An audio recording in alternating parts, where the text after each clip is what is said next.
10 we have Malzahar, and for the longest time, his passive wouldn't have actually made this list because it was pretty underwhelming, but this rework gave him Void Shift, a new passive entirely, and it's honestly really strong, and is a big part of what made Malzahar such an overpowered champion upon the release of his rework. Being able to avoid just a ton of damage or crowd control from his passive is super awesome, and it means that he can get away with a ton of free poke in lane because the enemy's harass is just going to bounce off his passive, and then he can chill and play passive until Void Shift kicks back in and then go in for another trade. And the problem with Malzahar before this passive is that his kit kind of wants to push lanes a lot, play very aggressively positioning wise, but he never really had a failsafe to fall back on, or some sort of defensive tool when he got caught out of position, and Void Shift gave him one of the best survival tools in the game, and if you time it right, you can honestly just dominate a lane without worrying about enemy junglers or anything like that really, because the passive is just going to protect you from everything. And especially, it's going to protect you from crowd control effects when you use your ultimate, which is another big thing that allowed Malzahar to get a huge level in power. It does take a little bit of practice to use this passive effectively though, and a lot of the strength is in how you use it personally, but if you're using it optimally, it's super powerful and definitely earns a spot on our list.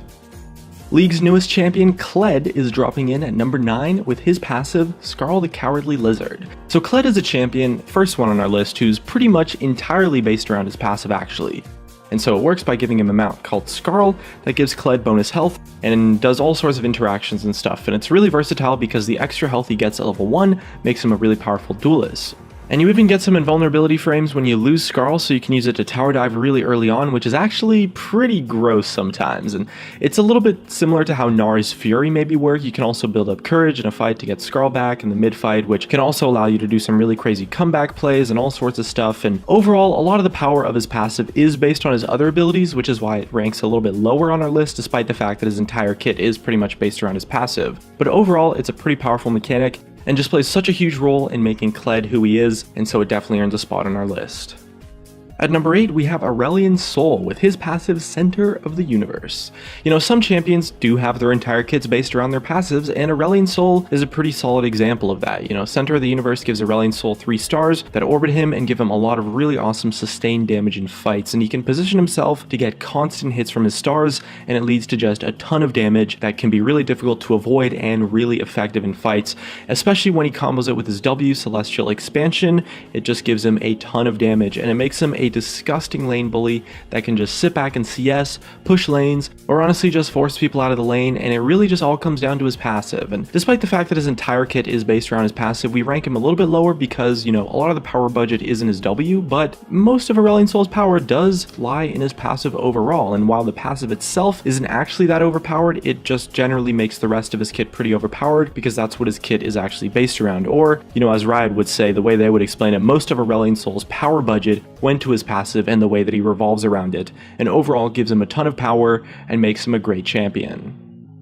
Number 7, we have Yasuo with his passive Way of the Wanderer, and it's split up into 2 parts. So the first part is called Intent. Of course, it doubles his critical strike chance, and the second part is Resolve, which gives him shields after he moves around for a while. And Way of the Wanderer is really crazy because it means that at 50% critical strike chance from items or runes, he's already critting on every single attack, and that's pretty hard to deal with, and it gives Yasuo a ton of damage, a ton of burst, and it means he can build a lot of different offensive items because he doesn't actually have to build 100% crit chance. And alongside that, thanks to the flow stacking so fast while he's dashing around, it lets Yasuo negate just a ton of damage over the course of a game, and it leads to some really frustrating situations where Yasuo might escape with little to no health thanks to the shield from Resolve, and combined with the mid-game powerhouse that is Intent, Way of the Wanderer is an incredibly powerful passive.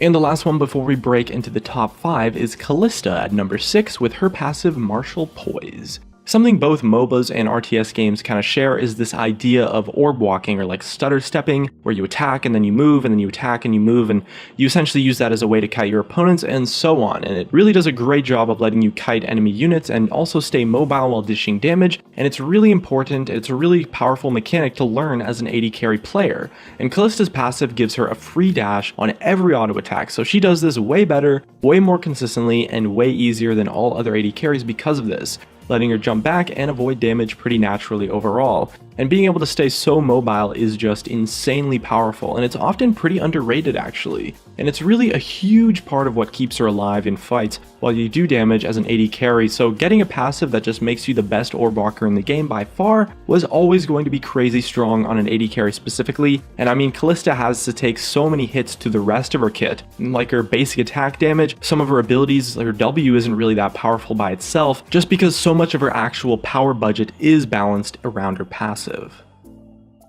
In the number 5 spot, we have Katarina's passive, Veracity, and it's probably one of the more simple passives on our list, but it's still crazy powerful. Gives Katarina a 15-second cooldown reset on enemy deaths that she contributes to, so kill or assist, which means it fully resets the cooldown of her Q, W, and E, and takes a nice chunk out of the cooldown of her ultimate, letting her keep spamming her combo pretty much every time she picks up a kill. And it's a really fun mechanic, but it's also really powerful and can just get out of control crazy fast, and it's the main reason why Katarina is considered a champion that is super easy to get pentakills on, you know? Assassins are all about looking for single enemies that you can jump on and kill, but thanks to Veracity, Katarina can turn that 1 kill into just 5 if she goes unchecked, especially when you consider the fact that she has so much area of effect damage. And the best news, if you've seen our future rework of Katarina video, you're going to know that Riot is going to keep her passive as a part of her reworked kit, so this one's not going away anytime soon, and it definitely earns a spot on our list. Next up at number 4, we have Gnar with Rage Gene. So Gnar is another champion that is pretty much entirely based around his passive, and while he's mini Gnar, he gets to build up a resource called Fury, and at max Fury he turns into Mega Gnar, gets super tanky, and of course gets access to his pretty insane ultimate. And Gnar is considered to be one of the best initiators or perhaps playmakers in the game, and it really all comes down to the fact that he has this super cool transformation from his passive, and the passive itself is honestly just really powerful in lane as well before level 6 though. You know, if you trigger the transformation during a fight, you get a ton of health, you get some nice tanky stats, which can be enough to swing a fight in your favor completely, and it can really take people by surprise. And the abilities he gets access to once he finally does hit Mega Gnar are just incredibly powerful and overall make Gnar an awesome champion.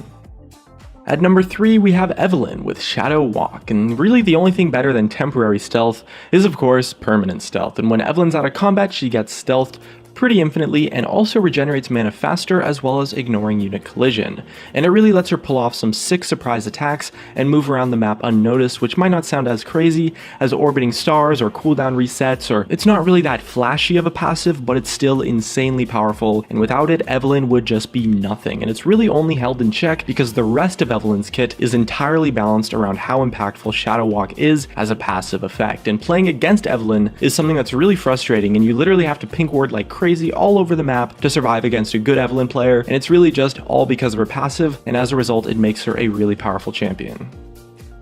In our number 2 spot, we have Braum with a passive that most support champions can really only just dream of. Concussive Blows causes Braum's basic attacks and Q to apply concussive blows to his target, which stacks to 4 times and eventually stuns them on the 4th stack. And the power in his passive really comes down to the synergy with the rest of Braum's team, because allies can, you know, stack his passive for him once he gets someone marked. And it really means Braum can stun everyone with just great consistency, because once a target is marked, it's really easy for an ally to get the last auto attacks in for the stun, and it makes him one of the best level 1 champions in the game, a favorite pick for invaders, and has made Braum an incredibly powerful support pick throughout time. And the passive really just gives him so much crowd control power, which is really what you need as a support. And when it comes to Braum, I mean, the only reason you really play him is for the passive and his shield, and his passive really just enables so much presence and fights and allows him to do so much while also contributing damage and crowd control, and all it really takes is just one little auto attack or a Q from Braum and the rest of his team just follows him up, and it does so much for what you would want from a support champion. And as a result, it turns out that free crowd control effects are pretty damn good, and it makes Braum earn the number 2 spot on our list.